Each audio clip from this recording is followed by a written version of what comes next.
Bismillahirrahmanirrahim. Bismillahirrahmanirrahim. Assalamualaikum warahmatullahi wabarakatuh.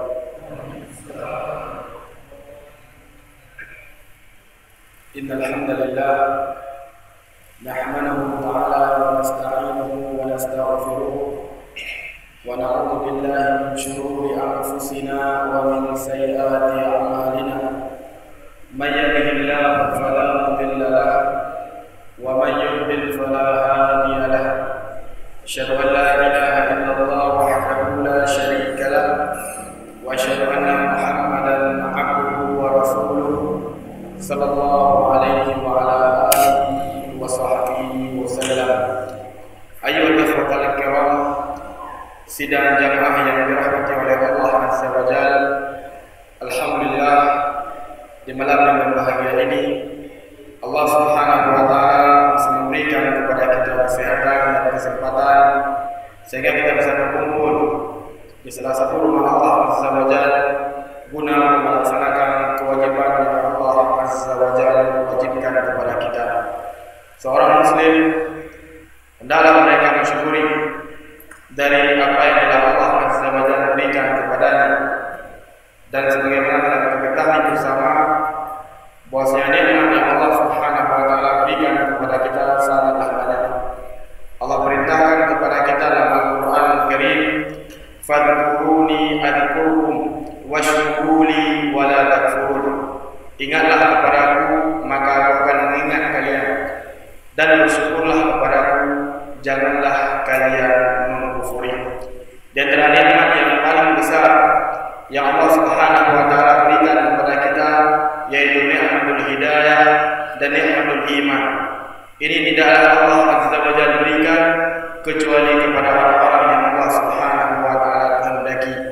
Allah menyebutkan dalam Al-Qur'an Al-Karim, "Innaka la tahdi man ahbabta, walakinnallaha yahdi man yasha, wa huwa a'lamu bil muhtadin." Kata Allah Azza wa Jalla, sesungguhnya engkau tidak bisa memberikan hidayah kepada orang yang engkau cintai, dan Allah Subhanahu wa taala memberikan hidayah kepada orang yang Allah Azza wa Jalla kehendaki, dan Allah Subhanahu wa taala lebih mengetahui siapa yang mau terhadap hidayah yang Allah Azza wa Jalla berikan. Ayat ini ayyuhal ikhwatal kiram, sebagaimana disebutkan oleh para ulama, diturunkan oleh Allah Azza wa Jalla setelah kejadian Abu Talib. Abu Talib sebagaimana telah kita ketahui adalah paman Nabi alaihi salatu wassalam. Dekat beliau dengan Rasulullah sallallahu alaihi wasallam luar biasa, dan beliau adalah salah seorang yang menjaga Nabi alaihi salatu wassalam dan membesarkan Rasul, sehingga disebutkan bagaimana peduli beliau terhadap Nabi alaihi salatu wassalam. Pernah beliau di suatu malam tatkala manusia sudah tertidur, beliau mendatangi Nabi alaihi salatu wassalam di tempat tidur beliau. Kemudian beliau mengatakan, "Ya munafiqun, wahai anak saudaraku, bangun. Engkau tidur di tempatku, aku akan tidur di tempatmu." Tujuannya apa? Jika datang orang-orang musyrik ingin membunuh Nabi alaihi salatu wassalam, yang terbunuh adalah Abu Talib. Ini menunjukkan apa? Kecintaan yang benar-benar kepada Rasulullah sallallahu alaihi wasallam. Juga disebutkan setelah Rasulullah sallallahu alaihi wasallam dan para sahabat diboikot oleh kaum musyrikin, Rasulullah sallallahu alaihi wasallam pada saat tersebut beliau harus tinggal di sebuah lembah dengan kaum muslimin. Abu Talib pada saat itu membawa 10 orang anaknya ke tempat itu, sehingga dikatakan oleh kaum musyrikin, "Wahai Abu Talib, kenapa engkau melakukan demikian? Sungguh engkau menyembah berhala sebagaimana kami. Namun kenapa engkau membela Muhammad dan tinggal dengan Muhammad?" Kata Abu Talib, "Aku tidak tahan terhadap apa yang kalian lakukan terhadap keponakanku." Ini menunjukkan dekatnya Abu Talib dengan Nabi alaihi salatu wassalam. Namun hidayah dengan Allah Azza wa Jalla Allah berikan kepada orang yang Allah Subhanahu wa taala kehendaki. Disebutkan oleh Imam Al-Bukhari dari Musaib bin Hadir radhiyallahu anhu, "Lamma hadara Abu Talib wafa, ja'a Rasulullah sallallahu alaihi wasallam wa indahu Abdullah bin Abi Umayyah wa Abu Jahal." Di sana Abu Talib sakit yang mengantarkan kepada kematiannya. Datanglah Nabi alaihi salatu wassalam dan di samping Abu Talib telah ada Abdullah bin Abi Umayyah dan Abu Jahal, dua tokoh Quraisy pada saat tersebut. Kemudian Nabi SAW beliau mengatakan kepada pamannya, "Ya la ilaha illallah kalimatun asyhadu laka bika indallah." Wahai paman, ucapkanlah kalimat la ilaha illallah, yang dengan kalimat tersebut aku akan berhujjah di depan Allah Azza wa Jalla. Maka dikatakan oleh Abu Jahal, "Atarghabu millata Abdul Muttalib?" Apakah engkau wahai Abu Talib marah terhadap agama Abdul Muttalib, yaitu agama menyembah berhala? Kemudian Nabi mengulang, "Wahai paman, ucapkanlah kalimat la ilaha illallah." Keseriusan yang dimiliki oleh Nabi sallallahu alaihi wasallam luar biasa. Namun seluruhnya berada di tangan Allah Azza wa Jalla. Allah Subhanahu wa taala berikan hidayah kepada orang-orang yang Allah Subhanahu wa taala kehendaki. Terkadang ayat-ayat kiram kita melihat manusia yang mereka sangat anti terhadap Islam, yang mereka membenci Islam, namun di akhir hayat mereka menjadi pembela Islam. Begitu juga kita lihat terkadang sebagian manusia mereka sangat dekat dengan Islam, bahkan sebagian mereka Islam, kemudian di akhir hayat Allah Azza wa Jalla mencabut hidayah tersebut dan dia mati di atas agama kekufuran sebagaimana Abu Talib. Ayat-ayat kiram, setelah perang Uhud, Nabi sallallahu alaihi wasallam beliau sangat bersedih dikarenakan terbunuhnya sekitar 20 lebih dari sahabat, dan Nabi alaihi wasallam beliau terluka di perang itu. Ini merupakan sebuah kesedihan yang sangat mendalam yang dialami oleh Nabi, sehingga Rasulullah sallallahu alaihi wasallam beliau melaknat 3 orang. Sebagaimana kisah ini diriwayatkan dalam riwayat yang sahih, Nabi mengatakan, "Allah la'nal fulan wa la'nal fulan wa la'nal fulan." Ya Allah, laknatlah si fulan, laknatlah si fulan, dan laknatlah si fulan. Nabi mendoakan laknat kepada 3 orang. Yang pertama adalah Safwan bin Umayyah, yang kedua Suhail bin Amr, dan yang ketiga Harith bin Hisham. Kemudian Allah Azza wa Jalla menurunkan ayat, "Laisa laka min amri syai'un." Wahai Muhammad, ini bukan perkara sedikit pun. Allah Azza wa Jalla menegur Nabi sallallahu alaihi wa ala alihi wa sahbihi wasallam. Kenapa? Karena Nabi tidak mengetahui akhir hayat 3 orang ini. Disebutkan 3 orang ini akhirnya masuk Islam. Adapun Safwan bin Umayyah, beliau mempergunakan harta dan kekuatan beliau untuk membela Islam dan membela Rasulullah sallallahu alaihi wasallam. Adapun Suhail bin Amr, sebagaimana disebutkan dalam biografi beliau, beliau adalah orang yang paling benci terhadap Islam, sehingga disebutkan beliau adalah salah seorang provokator ulung yang menghasung kaum musyrikin untuk memerangi Nabi alaihi salatu wasallam dan para sahabat. Sehingga disebutkan setelah terjadi perang Badar, Suhail bin Amr salah seorang yang ditawan oleh Nabi alaihi salatu wasallam. Kemudian datanglah Umar bin Khattab meminta izin kepada Rasul, "Ya Rasulullah, berikan izin kepada saya untuk mencabut gigi seri dari Suhail bin Amr." Kata Nabi alaihi salatu wasallam, "Jangan engkau lakukan. Sungguh gigi seri tersebut akan membuatmu senang di kemudian hari." Ini dikatakan oleh Nabi alaihi salatu wasallam. Setelah Rasulullah sallallahu alaihi wasallam melepaskan Suhail bin Amr, bukannya beliau bertobat kepada Allah Azza wa Jalla, bahkan beliau semakin menjadi-jadi sehingga beliau menghasung kaum musyrikin untuk memerangi Nabi alaihi salatu wasallam di perang Uhud. Sehingga disebutkan ayyuhal fatal kiram rahimani rahimakumullah jami'an, tatkala terjadi Fathul Makkah di tahun ke-8 Hijriah. Pada saat itu Rasulullah sallallahu alaihi wasallam berangkat dengan para sahabatnya dari Madinah menuju Mekah berjumlah dengan 10.000 orang. Maka Rasulullah sallallahu alaihi wasallam tatkala beliau memasuki Mekah, beliau mengatakan, "Siapa saja yang masuk ke masjid dia aman. Siapa saja yang memasuki rumahnya dia aman. Siapa saja yang memasuki rumah Abu Sufyan dia aman." Maka Suhail bin Amr ini beliau pada saat tersebut berada di masjid. Setelah Rasulullah sallallahu alaihi wasallam menghancurkan segala jenis kesyirikan, Nabi alaihi salatu wasallam kemudian mengatakan kepada kaum musyrikin yang mereka di masjid. Kata Nabi alaihi salatu wasallam, "Apa yang kalian bayangkan tentang hukuman yang aku akan berikan kepadamu?" Maka pada saat itu Suhail bin Amr mengatakan, "Yang kami inginkan adalah kebaikan. Kami tidak ingin dibunuh dan yang semisalnya." Kemudian Rasulullah sallallahu alaihi wasallam mengatakan, "Kalian bebas, kalian pergi." Suhail bin Amr melihat bagaimana hati Nabi alaihi salatu wasallam. Beliau dahulu memerangi Rasulullah sallallahu alaihi wasallam. Setelah Nabi alaihi salatu wasallam berkuasa, beliau tidak membunuh Suhail bin Amr ini. Sehingga disebutkan ayat ketertarikan di hati Suhail bin Amr untuk memasuki agama Allah Subhanahu wa taala. Dan beliau pun akhirnya masuk dalam Islam. Setelah beliau masuk Islam, beliau menggunakan harta beliau, menggunakan kepandaian beliau untuk mengajak manusia ke dalam agama Allah Subhanahu wa taala. Sampai disebutkan tidak ada satupun manusia yang mereka masuk Islam setelah Fathul Mekah dari pemuka-pemuka mereka lebih taat beribadah daripada Suhail bin Amr radhiyallahu taala. Disebutkan ayyuhal ikhwatal kiram rahimani rahimakumullah jami'an, adapun Suhail bin Amr, beliau disebutkan tatkala manusia murtad setelah wafat Nabi alaihi salatu wassalam, sebagian mereka mengikuti nabi palsu, sebagian mereka tidak membayar zakat, maka penduduk Mekah pada saat itu mereka sedikit goncang melihat manusia yang mereka sebagian telah keluar dari agama Allah Azza wa Jalla. Kemudian Suhail bin Amr radhiyallahu taala beliau berdiri di depan penduduk Mekah. Beliau katakan, "Wahai kalian penduduk Mekah, kalian adalah manusia yang paling terakhir masuk Islam, dan janganlah kalian menjadi manusia pertama yang keluar dari Islam." Dikarenakan ucapan ini, Allah Subhanahu wa taala kokohkan hati penduduk Mekah pada saat tersebut. Dan berita ini disampaikan kepada Umar bin Khattab radhiyallahu anhu. Umar pun tersenyum mengingat sabda Nabi sallallahu alaihi wasallam yang melarang Umar bin Khattab radhiyallahu taala mencabut gigi seri Suhail bin Amr radhiyallahu taala. Inilah ayat al-fatal kiram rahimani wa rahimakumullah. Hidayah di tangan Allah Azza wa Jalla.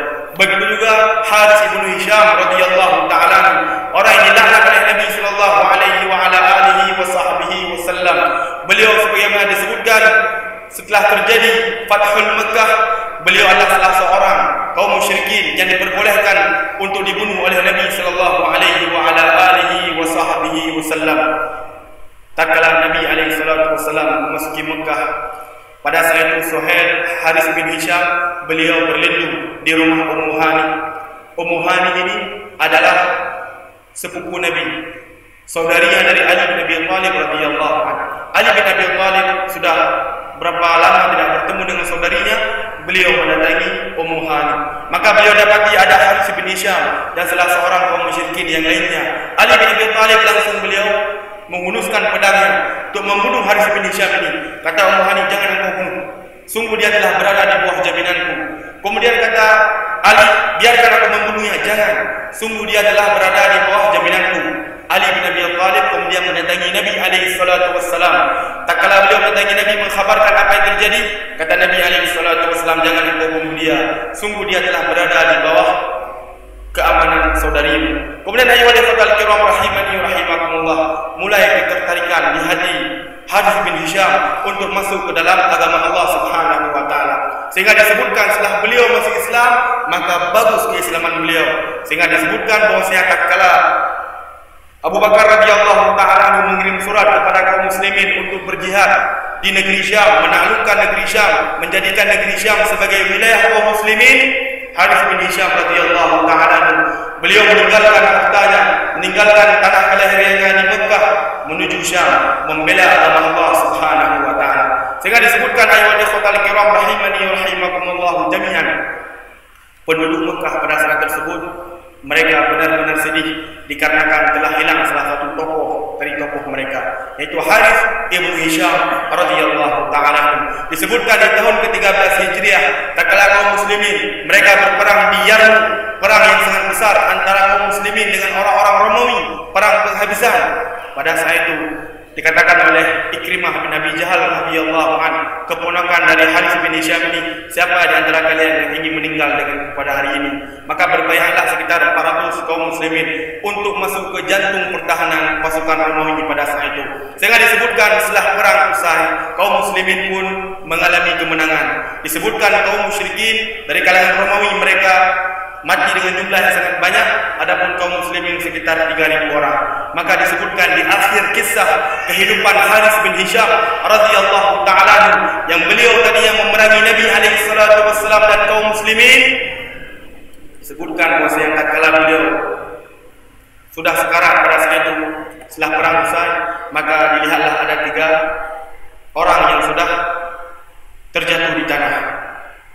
Yang pertama Ikrimah, yang kedua Harits bin Hisham, dan yang ketiga adalah Ayyash bin Rabi'ah. Maka datang salah seorang di pasukan Islam ingin memberikan air kepada Haris bin Hisham. Haris bin Hisham mendengar erangan keponakannya Ikrimah. Kata Haris bin Hisham, engkau berikan minum kepada Ikrimah terlebih dahulu. Maka datanglah prajurit ini memberikan air kepada Ikrimah. Ikrimah pun melihat erangan dari Ayyash bin Rabi'ah. Kata Ikrimah, engkau berikan dulu kepada Ayyash bin Rabi'ah. Kemudian datanglah prajurit ini ke Ayyash bin Rabi'ah. Kemudian didapati bahwasanya Ayyash bin Rabi'ah telah meninggal. Kemudian kembali lagi ke Ikrimah. Ikrimah telah meninggal dan dia kembali ke Haris bin Hisham, dan Haris bin Hisham radhiyallahu ta'ala beliau pun telah meninggal. Ayyuhal ikhwatal kiram rahimani wa rahimakumullah. Inilah hidayah yang Allah Azza wa Jalla berikan kepada orang-orang yang Allah Subhanahu wa ta'ala kehendaki. Sehingga hendaklah seorang mukmin untuk mereka benar-benar menjaga hidayah ini sampai Allah Subhanahu wa ta'ala mencabut dari nyawanya. Ayyuhal ikhwatal kiram rahimani wa rahimakumullah jami'an. Di malam yang berbahagia ini saya ingin menyebutkan sebuah permasalahan yang sangat penting dalam permasalahan akidah, dan ini merupakan inti dari akidah, yaitu tentang kalimat la ilaha illallah. Ini yang ingin kita bahas pada malam yang berbahagia ini. Sebelumnya ayyuhal ikhwatal kiram, harus kita ketahui bersama bahwasanya akidah yang sahih, akidah yang benar ini wajib bagi kaum muslimin untuk mereka mempelajarinya. Kenapa demikian? Karena akidah ini yang akan menentukan baiknya amalan seorang hamba dan buruknya amalan seorang hamba Allah Subhanahu wa ta'ala. Akidah merupakan fondasi yang sangat dasar yang harus bagi kaum muslimin untuk mereka mempelajarinya. Disebutkan oleh para ulama, apa tujuan seorang hamba mempelajari akidah? Yang pertama, tujuan seorang hamba mempelajari akidah adalah untuk menjawab pertanyaan di alam kubur. Sebagaimana telah kita ketahui bahwasanya tatkala ruh dikembalikan ke jasad di alam barzakh, fayatihi malakan fayajlisani fayaqulan, akan datang dua orang malaikat. Kemudian malaikat tersebut duduk dan akan bertanya, man rabbuk wa ma dinuk wa ma nabiyyuk. Malaikat tersebut akan bertanya, siapa Tuhanmu? Kemudian apa agamamu dan siapa nabimu? Orang yang dia tidak memiliki akidah yang benar, yang tidak memiliki akidah yang sahih, mereka tidak akan bisa menjawab daripada pertanyaan ini. Sehingga seorang hamba hendaklah mereka mempelajari akidah yang benar, dikarenakan tujuan yang pertama adalah ini, untuk menjawab pertanyaan di alam kubur. Kemudian yang kedua, di antara tujuan seorang hamba Allah Azza wa Jalla mempelajari akidah adalah untuk merasakan manisnya keimanan. Nabi alaihi salatu wassalam menyebutkan salatun man kunna fihi wajada bihinna halawatal iman. Ada tiga perkara jika seorang memilikinya ataukah seorang melakukannya, dia akan mendapati manisnya keimanan. Yang pertama disebutkan oleh Nabi sallallahu alaihi wasallam, ayyakunallahu wa rasulahu ahabbu ilayya mimma siwahuma. Bahwasanya Allah dan Rasulnya lebih mereka cintai daripada apapun. Bagaimana mungkin seorang hamba Allah Azza wa Jalla akan mencintai Allah, mencintai Rasulullah sallallahu alaihi wasallam jika mereka tidak mempelajari akidah? Sehingga jika kita melihat bagaimana para sahabat Nabi alaihi salatu wasallam tatkala akidah telah tertancap di hati-hati mereka, mereka tidak takut apapun. Disebutkan dalam sebuah biografi salah seorang sahabat, Abu Zafah As-Sahmi radhiyallahu ta'ala, disebutkan beliau ditangkap oleh orang Romawi pada saat itu, sehingga salah seorang yang menangkap beliau mendatangi raja pada saat itu yang bernama Raja Heraklius, atau lebih dikenal dengan Raja Hercules kalau bahasa kita. Disebutkan bahwasanya kami telah menangkap salah seorang sahabat Muhammad. Kemudian dipanggillah Abu Zafah ini oleh Heraklius. Kata Heraklius, jika engkau mau keluar dari agama Muhammad, niscaya aku akan memberikan kepadamu jabatan yang tinggi di kerajaan ini. Kata sahabat ini, jangankan engkau memberikan jabatan sebagai menteri atau lainnya, engkau angkat aku menjadi raja, aku tidak akan keluar dari agama Muhammad. Kemudian diberikan tawaran lagi, jika engkau mau keluar dari agama Muhammad, niscaya aku akan memberikan kepadamu jabatan sebagai raja di tanah Arab. Kata sahabat ini, tidak. Meskipun engkau memberikan jabatan raja dunia terhadapku, aku tidak akan keluar dari agama Muhammad. Marahlah Heraklius ini. Heraklius ini pun mengatakan, engkau bawa panci yang besar, kemudian engkau datangkan kepadaku minyak. Maka dihidupkanlah api, kemudian dibawa tungku yang sangat besar, kemudian dimasukkan di sana minyak. Maka didatangkan orang kaum muslimin, dibunuh kemudian dilemparkan ke api tersebut. Tujuannya apa? Tujuannya untuk menakut-nakuti Abu Huzafah As-Sahmi radhiyallahu ta'ala. Namun beliau tidak takut sedikit pun. Sehingga disebutkan tatkala beliau pada saat tersebut dibawa oleh raja ini, maka beliau menangis. Tatkala beliau ingin dilemparkan ke dalam tungku tersebut, beliau menangis. Maka dikatakan oleh prajurit yang membawa beliau, dia sudah menangis wahai Kaisar. Jadi Heraklius ini pun dia menganggap bahwasanya Abu Huzafah As-Sahmi ini dia sudah takut, karena sebentar lagi dia akan mati. Namun tak kala ditanya, kenapa engkau menangis? Jawaban beliau sungguh luar biasa. Beliau mengatakan, aku menangis dikarenakan aku hanya memiliki satu nyawa. Aku sangat menginginkan memiliki nyawa yang banyak bagaikan rambutku, sehingga tak kala engkau melemparku ke dalam api, kemudian aku mati, kemudian aku hidup lagi, kemudian engkau lemparkan aku lagi, kemudian mati, dan semisalnya, dan seterusnya sampai habis daripada nyawaku. Ini yang dijawab oleh Abu Huzafah As-Sahmi radhiyallahu ta'ala. Beliau benar-benar merasakan manisnya keimanan, sehingga seorang hamba yang dia itu merasakan manisnya keimanan, dia tidak peduli lagi ayyuhal ikhwatal kiram rahimani wa rahimakumullah dengan celaan manusia yang menimpanya. Ini yang kedua. Kemudian yang ketiga, di antara tujuan seorang hamba Allah Azza wa Jalla mereka mempelajari akidah adalah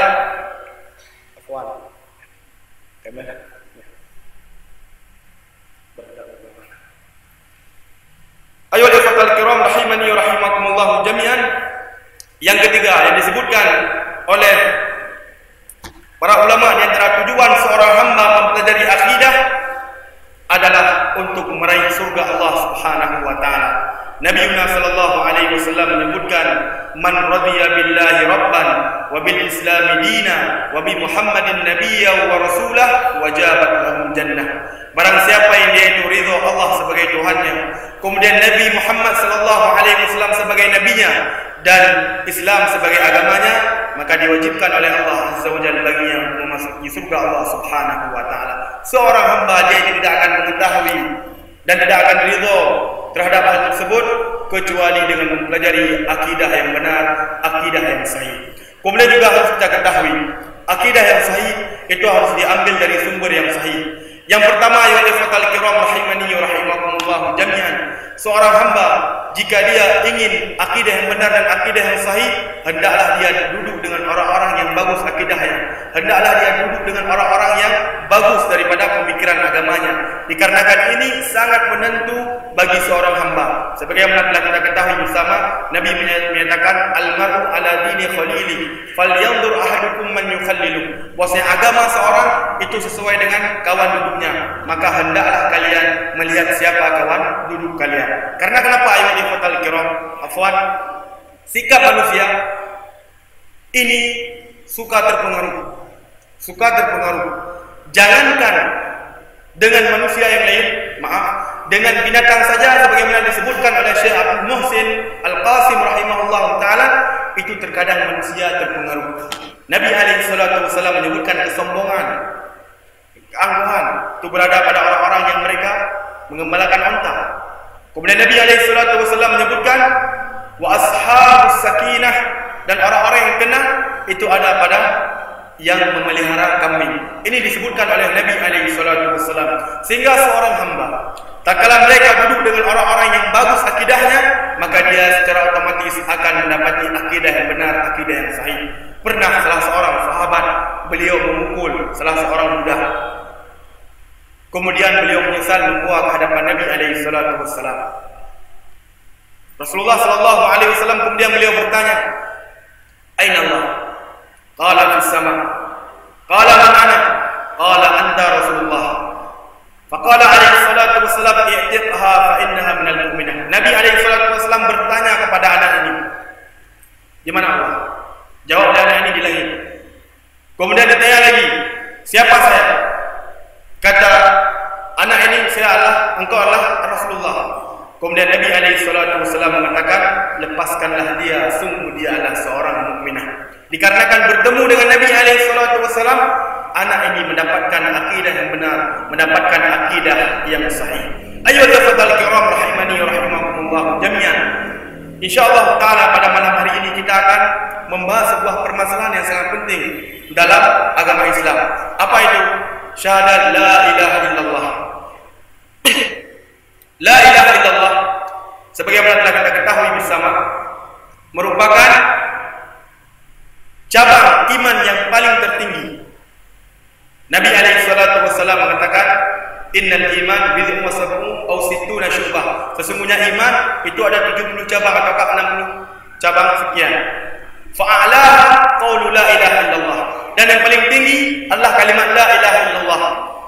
Wa adnaha, dan paling rendah adalah imatatul adza 'anil tariq, yaitu seorang dia itu memindahkan duri di jalanan. Wal hayatu syu'batun minal iman, dan malu ini merupakan bagian dari keimanan. Kemudian kalimat la ilaha illallah dan konsekuensi yang terkandung dalam kalimat tersebut merupakan inti diutusnya Rasulullah SAW dan nabi-nabi sebelumnya. Allah menyebutkan dalam Al-Quran Al-Karim, وَلَقَدْ بَعَثْنَا فِي كُلِّ أُمَّةٍ رَسُولٍ أَنِ اعْبُدُوا اللَّهَ وَاجْتَنِبُوا الطَّاغُوتَ. Dan kami telah mengutus kepada setiap umat Rasul yang mereka mengajak manusia untuk menyembah kepada Allah Azza wa Jalla dan mengkufuri taghut. Menyembah kepada Allah dan mengkufuri sembahan selain Allah Azza wa Jalla, ini merupakan konsekuensi yang terkandung dalam kalimat la ilaha illallah. Kalimat la ilaha illallah ayyuhal ikhwatal kiram rahimani wa rahimakumullah merupakan tujuan inti Nabi SAW diutus oleh Allah Azza wa Jalla. Nabi mengatakan, umirtu an qatilan nas hatta yashhadu an la ilaha illallah wa anna muhammadar rasulullah wa iqamis salah wa ita'iz zakah fa idza fa'alu asamu minni dima'ahum wa amwaluhum wa hisabu 'ala Allah taala. Kata Nabi SAW, sesungguhnya aku diutus oleh Allah Azza wa Jalla untuk memerangi manusia sampai mereka mengatakan la ilaha illallah Muhammadar Rasulullah, kemudian mereka salat, kemudian mereka membayar zakat. Barang siapa yang dia telah melakukan hal tersebut, maka telah haram hartanya, telah haram daripada darahnya, dan hisabnya di sisi Allah Subhanahu wa taala. Kalimat la ilaha illallah merupakan kalimat yang sangat tinggi dalam Islam. Nabi SAW menyebutkan bunyal Islam ala khamsin, syahadati an la ilaha illallah wa anna muhammadar rasulullah wa iqamis salah wa ita'iz zakah wa hajjal bait wa shaumi ramadan. Sesungguhnya Islam ini dibangun di atas 5 perkara. Yang pertama syahadat la ilaha illallah muhammadar rasulullah, kemudian menunaikan salat, kemudian membayar zakat, kemudian naik haji jika mampu, dan yang terakhir adalah puasa di bulan Ramadan. Sehingga seorang mukmin tidak diperbolehkan bagi mereka untuk tidak paham tentang apa yang terkandung dalam kalimat la ilaha illallah. Kalimat la ilaha illallah ini merupakan kunci dari kunci surga. Nabi SAW menyebutkan, man qala la ilaha illallah dakhala al-jannah. Siapa yang mengucapkan kalimat la ilaha illallah, dia akan masuk dalam surga. Nabi SAW dalam ayat hadis yang lain mengatakan, man qala la ilaha illallah ibtigha'a wajhillah khutima lahu biha dakhala al-jannah. Barang siapa yang dia itu mengucapkan kalimat la ilaha illallah, kemudian dia mengharap pahala dari Allah Azza wa Jalla, kemudian dia mati, Allah Subhanahu wa taala akan masukkan dia ke dalam surga. Dalam hadis yang lain Nabi SAW menyebutkan, man kana akhiru kalami la ilaha illallah dakhala al-jannah. Barang siapa yang di akhir hayatnya dia mengucapkan kalimat la ilaha illallah, maka dia akan masuk dalam surga. Sehingga Rasulullah SAW memerintahkan kepada kita untuk mentalqin orang yang sakit parah ataukah orang yang sudah mau meninggal. Diperintahkan oleh Nabi SAW untuk mentalqin. Nabi mengatakan, laqinu mautakum bila ilaha illallah. Talqinlah orang-orang yang hendak meninggal di antara kalian dengan la ilaha illallah. Ini tidaklah kecuali menunjukkan bahwasanya kalimat la ilaha illallah merupakan kalimat yang sangat tinggi dalam Islam. Sehingga jika kita melihat para ulama kita, bagaimana ihtimam mereka, bagaimana perhatian mereka terhadap kalimat ini, bahkan di akhir hayat mereka, mereka tetap memberikan ataukah mentalqin kalimat la ilaha illallah kepada orang yang sakit di antara mereka. Disebutkan dalam sebuah athar yang sahih yang datang dari Abu Zur'ah Ar-Razi rahimahullah ta'ala.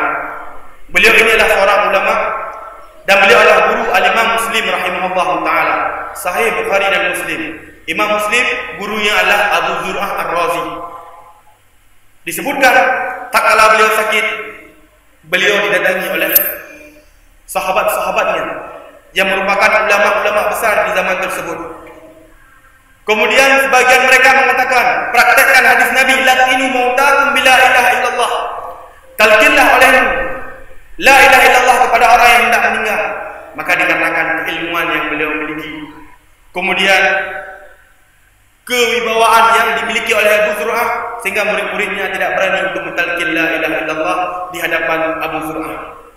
Maka Abu Zur'ah Ar-Razi rahimahullah ta'ala, beliau pada saat tersebut membawakan hadis, haddatsana fulan, haddatsana fulan, haddatsana fulan, haddatsana fulan an Mu'adz bin Jabal radhiyallahu ta'ala anhu, man kana fi akhir kalami la ilaha illallah dakhala al-jannah.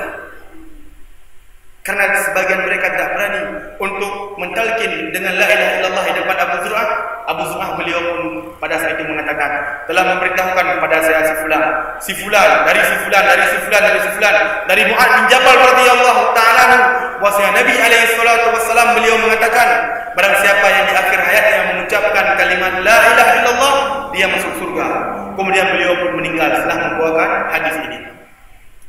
Kemudian juga disebutkan ayat al-fatal kiram rahimani wa rahimakumullah, Abu Darda radhiyallahu anhu. Tak kala beliau sakit, beliau khawatir, beliau susah. Kemudian dikatakan oleh istrinya, wahai Abu Darda, bukankah engkau pernah mengatakan bahwa kematian lebih engkau cintai dari kehidupan? Benar, kata beliau. Kemudian beliau mengatakan, sungguh aku menganggap bahwa ini adalah akhir kehidupanku di dunia, maka talqinlah aku dengan la ilaha illallah. Kemudian beliau ditalqin dengan la ilaha illallah, la ilaha illallah, dan beliau terus mengulang sampai beliau kembali kepada Allah Subhanahu wa taala. Kemudian disebutkan dari Anas bin Malik radhiyallahu taala, salah seorang sahabat Rasulullah sallallahu alaihi wasallam yang mulia. Beliau sebagaimana disebutkan, tatkala sakit datang sahabatnya mentalkin beliau dengan la ilaha illallah, maka beliau terus mengulang sampai ruh keluar dari jasad beliau. Ini tidaklah menunjukkan ayat ikhwatal kiram rahimani wa rahimakumullah jami'an, kecuali la ilaha illallah merupakan kalimat yang sangat penting dalam Islam. Namun perlu kita ketahui bersama bahwa kalimat la ilaha illallah di dalamnya terkandung konsekuensi. Terdapat dalamnya syarat, terdapat dalamnya rukun yang harus seorang muslim mereka jalankan konsekuensi tersebut. Dan ini sebagaimana disebutkan oleh Ibnu Nabi, datang salah seorang kepada beliau mengatakan, bukankah la ilaha illallah merupakan kunci surga? Kata beliau, benar. Namun setiap kunci itu pasti ada geriginya. Jika engkau datang dengan membawa kunci yang ada gerigi, maka engkau akan bisa masuk ke surga. Kemudian jika engkau datang tanpa membawa gerigi tersebut, maka engkau tidak akan dibukakan surga oleh Allah Subhanahu wa taala. Ada konsekuensinya dari kalimat la ilaha illallah. Apa lagi lah?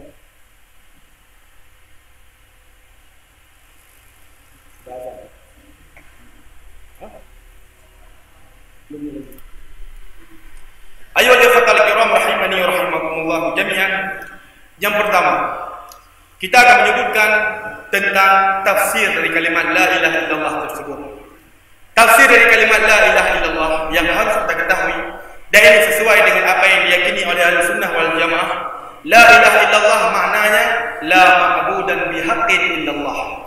Tidak ada ilah yang berhak untuk diibadahi kecuali Allah Subhanahu wa taala. Ini adalah tafsir yang benar, yang sesuai dengan apa yang dibawa oleh para ulama Ahlussunnah wal Jamaah. Kenapa kita sebutkan demikian? Karena di sana ada beberapa pemikiran yang menyimpang. Di dalam mereka menafsirkan kalimat la ilaha illallah. Disebutkan di sana ada beberapa kelompok yang mereka menyimpang dari tafsiran Ahlussunnah.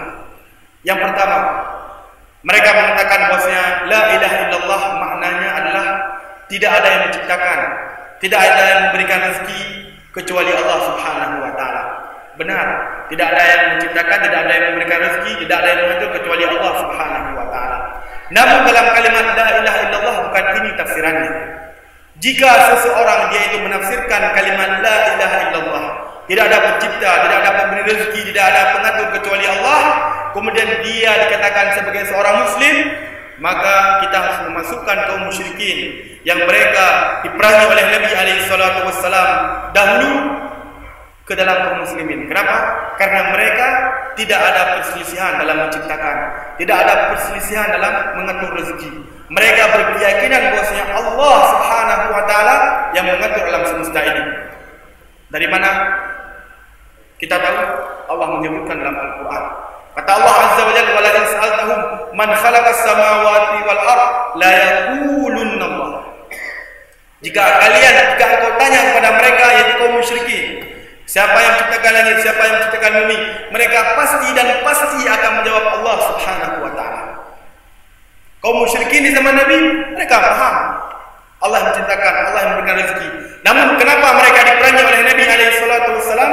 Tak kala mereka menjadikan berhala-berhala yang mereka sembah sebagai wasilah untuk mendekatkan diri kepada Allah Subhanahu wa taala, sebagai perantara untuk mendekatkan diri kepada Allah Azza wa Jalla, ataukah sebagai tempat untuk mereka meminta syafaat di depan Allah Subhanahu wa taala. Dikarenakan pemikiran ini, Nabi SAW memerangi kaum musyrikin. Sehingga sangat sungguh disayangkan bahwasanya kaum musyrikin di zaman dahulu mereka paham makna la ilaha illallah, namun mereka tidak mau mengucapkan.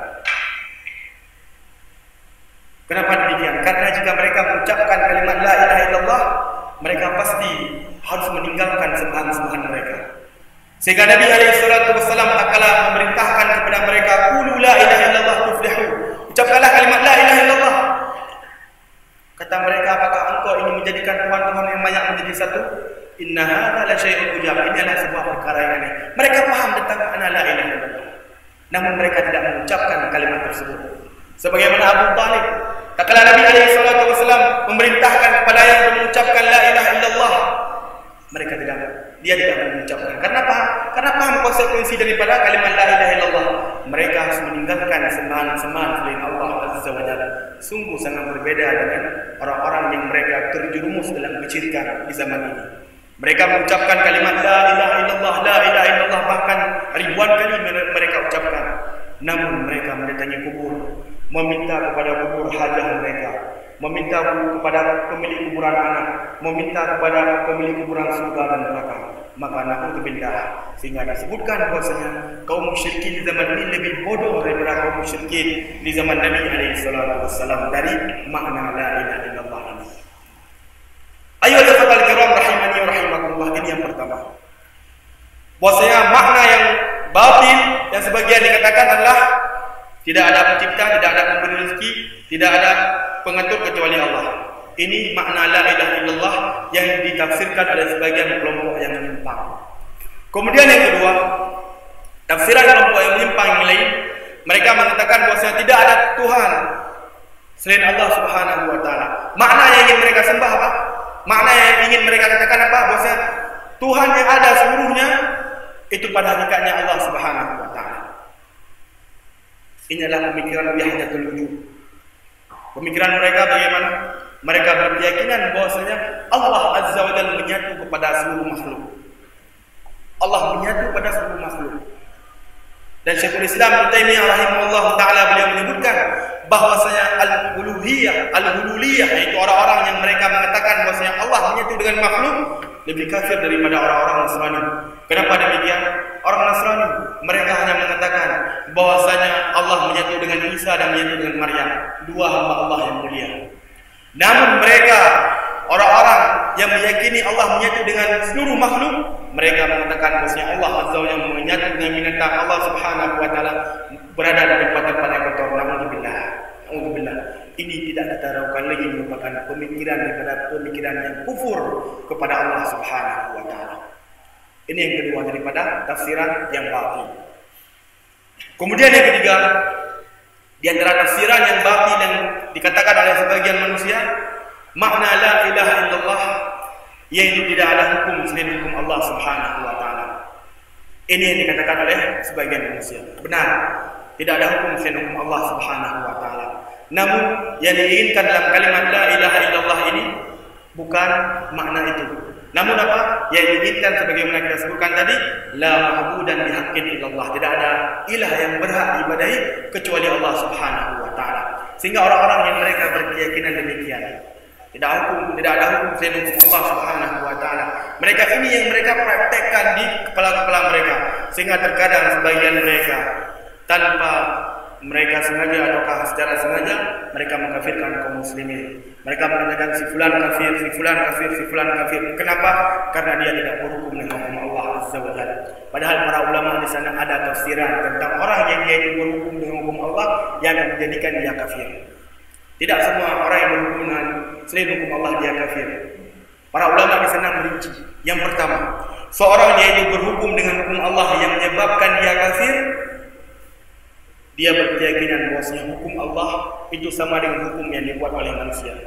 Maka orang seperti ini kafir, keluar dari Islam.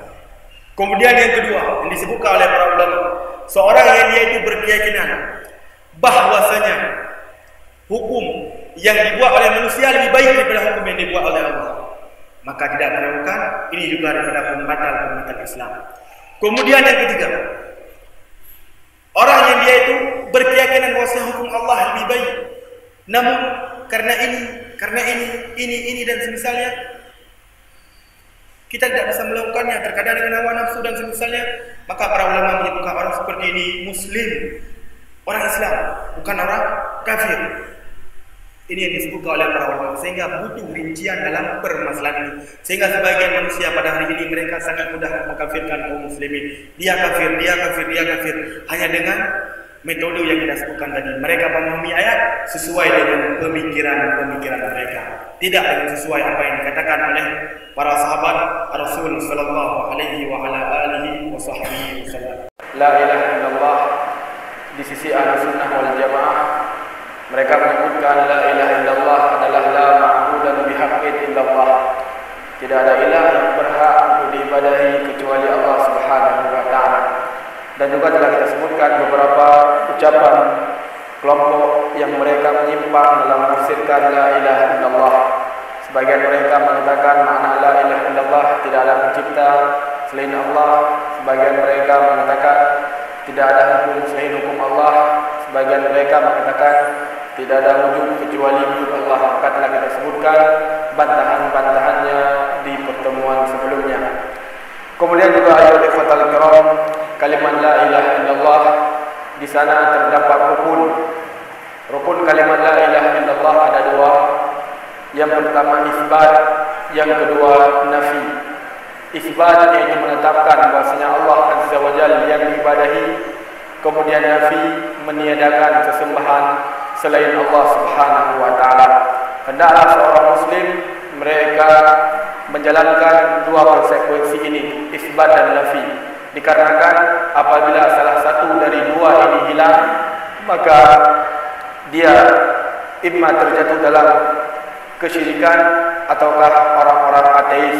Disebutkan oleh para ulama, siapa saja yang dia itu tidak menetapkan adanya Tuhan, maka dia adalah orang-orang ateis, orang yang dia itu katanya tidak memiliki Tuhan. Kemudian jika dia menetapkan bahwasanya Allah sebagai ilah, namun mereka tidak menafikan, tidak meniadakan kesyirikan yang terjadi, mereka dikatakan sebagai seorang musyrik. Adapun seorang mukmin yang beriman kepada Allah, dia menetapkan Allah sebagai ilah yang diibadahi dan mereka meniadakan sembahan-sembahan selain Allah Subhanahu wa taala. Mungkin hanya ini yang bisa kita sebutkan di pertemuan yang berbahagia ini. Mungkin ada yang ingin ditanyakan, kalau bisa saya jawab, kalau tidak maka tidak dibebankan sesuatu perkara yang saya tidak sanggupi.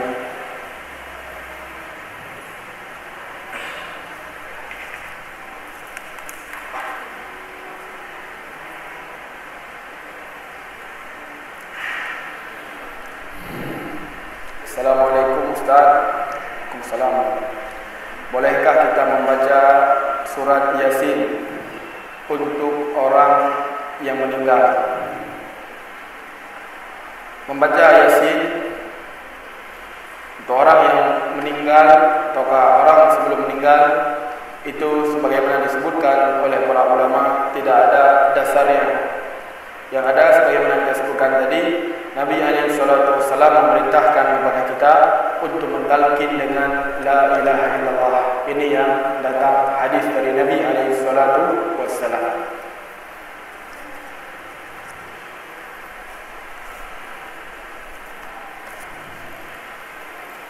Kemudian juga perlu kita sebutkan sedikit bahwasanya talqin di sini talqin sebelum meninggal, bukan setelah meninggal, sebagaimana yang dilakukan oleh sebagian kaum muslimin. Mereka mentalqin orang yang sudah meninggal. Ini tidak ada dasarnya.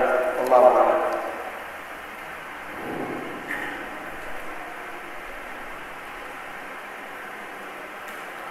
Kemudian, apakah amalan seseorang semasa hidup berpengaruh terhadap bisa tidaknya seorang mengucapkan la ilaha illallah saat akan meninggal? Naam. Amalan seorang hamba Allah Azza wa Jalla itu berpengaruh jika dia menghabiskan umurnya melakukan ketaatan kepada Allah Azza wa Jalla. Allah Subhanahu wa taala akan mudahkan dia di waktu tersebut. Begitu juga seorang hamba yang terkadang dia mengerjakan amal penduduk neraka, mengerjakan kemaksiatan, itu juga terkadang akan berpengaruh. Sehingga disebutkan oleh para ulama di antara sebab seorang hamba Allah Azza wa Jalla diwafatkan dalam keadaan husnul khatimah adalah bertakwa kepada Allah Azza wa Jalla. Allah menyebutkan wa may yattaqillaha yaj'al lahu makhraja. Barang siapa yang dia bertakwa kepada Allah, maka Allah akan berikan kepadanya jalan keluar. Dan seorang mukmin tatkala dia berada di detik-detik sakratul mautnya, ini adalah perkara yang paling dibutuhkan oleh seorang mukmin dari bantuan Allah Subhanahu wa taala. Sehingga disebutkan sebagaimana telah kita katakan tadi, bahwasanya seorang yang dia itu menghabiskan umurnya ke dalam ketaatan, niscaya dia hendak meninggal terkadang dia terbawa amalan kebaikan yang dia lakukan. Terkadang sebagian mereka misalnya gemar melakukan salatul jamaah. Bagaimana disebutkan bahwasanya ada salah seorang ulama dari kalangan Ahlussunnah wal Jamaah, beliau pada saat tersebut sakit, sebagaimana telah kita ceritakan di khutbah tadi, beliau pun bertanya apakah sudah tiba waktu salat. Kata saudaranya sudah. Kemudian bawa saya ke masjid. Kemudian dikatakan bahwasanya engkau sakit. Kata orang ini, bawa saya ke masjid. Sehingga dibawalah ke masjid, beliau salat 1 rakaat, kemudian beliau meninggal. Ini yang disebutkan oleh para ulama. Kemudian begitu juga seorang yang dia itu menghabiskan umurnya ke dalam hal-hal yang dimurkai oleh Allah, terkadang dia di akhir hayatnya pun terbawa. Sehingga disebutkan oleh Imam Ibnu Qayyim dan Imam Ibnu Rajab tentang orang-orang yang mereka mati dalam keadaan su'ul khatimah. Disebutkan bahwasanya ada seorang yang dia itu bekerja di tempat ribawi, ataukah dia mengamalkan riba.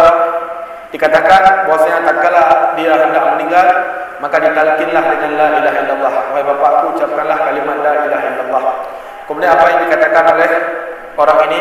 100, 120, 100, 120. Maksudnya 100 dipinjamkan, maka dia bayar 120. Kemudian dia meninggal. Ini kisah ini disebutkan oleh Al-Imam Ibnu Qayyim. Kemudian juga disebutkan kisah oleh Syekhuna Muhammad Al-Imam Hafizahullah Ta'ala. Beliau adalah seorang ulama dari negeri Yaman. Diceritakan bahwasanya ada segerombolan pemuda yang dia itu melakukan pesta miras, saya dibilang. Kemudian tatkala dia membawa mobil dengan laju yang sangat kencang, maka menabrak sebuah pohon atau batu yang semisalnya. Kemudian keluarlah manusia, mengeluarkan orang-orang ini dari mobil. Kemudian ditalkin dengan la ilaha illallah, ucapkanlah kalimat la ilaha illallah. Maka dia mengatakan, saya tidak pernah salat, saya tidak pernah mengerjakan ini dan ini. Kemudian dia meninggal. Sehingga itu ikhwatal kiram rahimani wa rahimakumullah, hendaklah seorang hamba meminta kepada Allah Azza wa Jalla untuk diwafatkan dalam keadaan husnul khatimah. Amin ya rabbal alamin.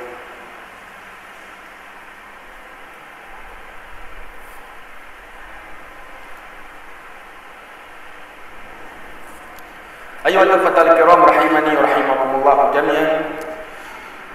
Pertanyaannya, apakah jika seorang mati dalam mengucapkan kalimat la ilaha illallah juga masuk ke dalam surga sedangkan dia tidak paham apa makna la ilaha illallah.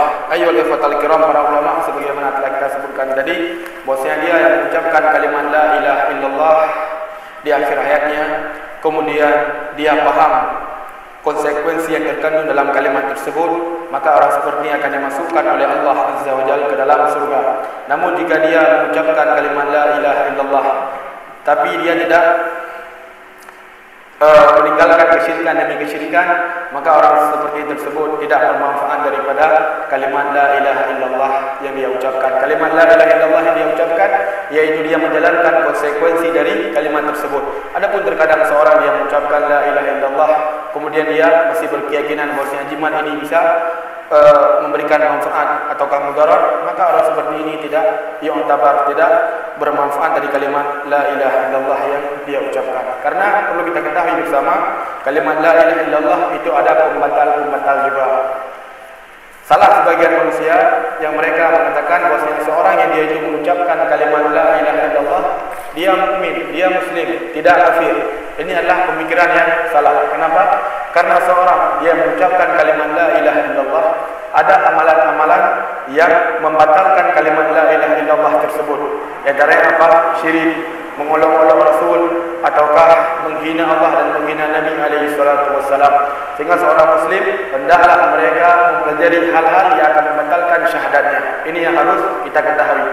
Yang harus kita ketahui bahwasanya seorang yang telah mengucapkan kalimat la ilaha illallah itu bisa batal kalimat la ilaha illallah dengan mengerjakan perkara-perkara kufur ataukah perkara-perkara syirik dan yang semisalnya daripada pembatal-pembatal Islam.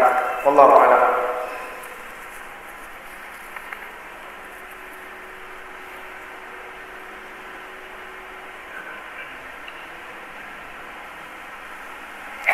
Assalamualaikum Ustaz, kami ingin bertanya apa yang harus kita baca ketika orang sudah meninggal dunia. Apakah boleh kita membaca Yasin sebelum dikebumikan? Sebagaimana kita sebutkan tadi bahwasanya tidak ada syariat yang menyebutkan tentang pembacaan Yasin sebelum orang tersebut meninggal. Ini yang harus kita ketahui. Karena yang dituntut oleh Nabi alaihi salatu wassalam adalah mentalqin orang tersebut dengan la ilaha illallah. Ini yang bisa kita sebutkan. Jadi tidak ada dalilnya membaca Yasin. Ya ada mentalqin dengan la ilaha illallah.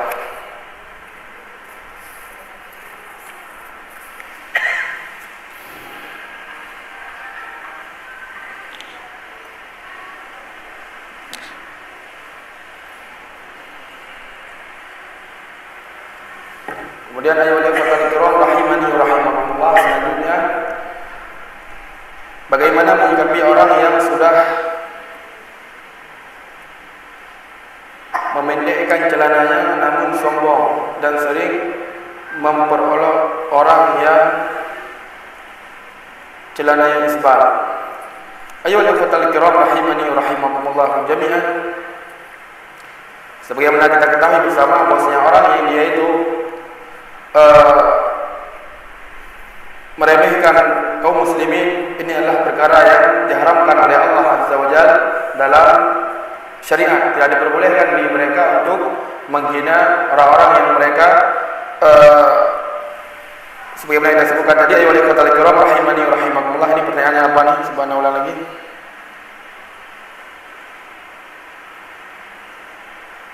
Oh, tentang pembahasan orang yang dia itu mengolok-olok orang yang celana isbal. Ayo walillahi kiram rahimani rahimakumullah jami'an. Adapun celana isbal sebagaimana telah kita ketahui disebutkan oleh para ulama, ini tidak diperbolehkan bagi seorang laki-laki untuk mereka memanjangkan celananya sampai mata kaki. Adapun orang yang dia itu telah tidak isbal, maka hendaklah dia menasihati saudaranya dengan kebaikan, dikarenakan dengan kebaikan insyaallah taala dia akan menjadikan saudaranya lebih baik dan insyaallah taala akan kembali ke jalan kebenaran.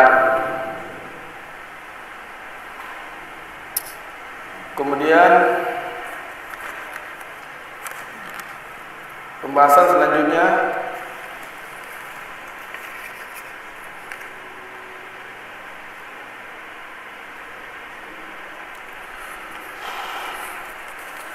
Ini pertanyaan afwan, nggak bisa saya jawab semua. Karena ada pertanyaan, satu pertanyaan, dua jawaban.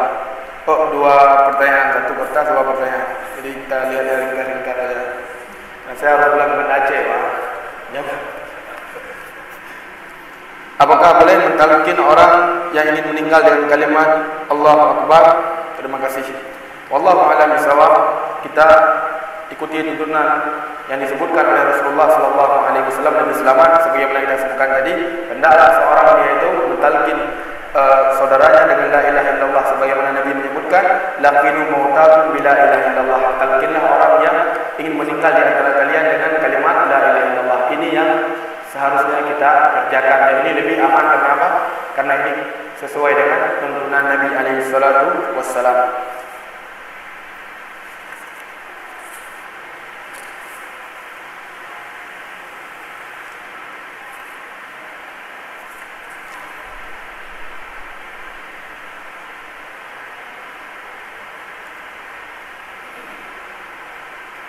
Kemudian pertanyaannya, bagaimana hukum dana talangan haji, tabungan haji.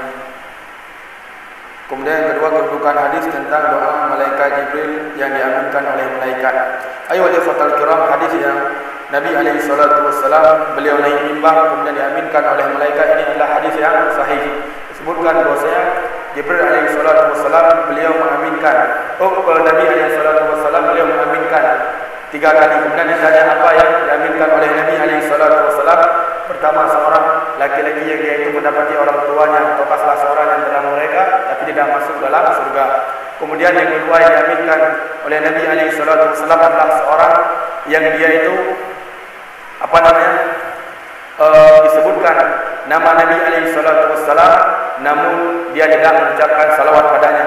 Kemudian yang ketiga, orang yang diaminkan oleh Nabi alaihi salatu wassalam dalam hadis ini adalah seorang yang dia itu mendapati Ramadan namun tidak diampuni daripada dosa-dosanya. Ini hadis sahih sebagaimana disebutkan oleh para ulama. Adapun yang pertama tentang hukum dana tabungan haji, insyaallah taala mungkin bisa ditanya kepada ustaz yang lebih ini.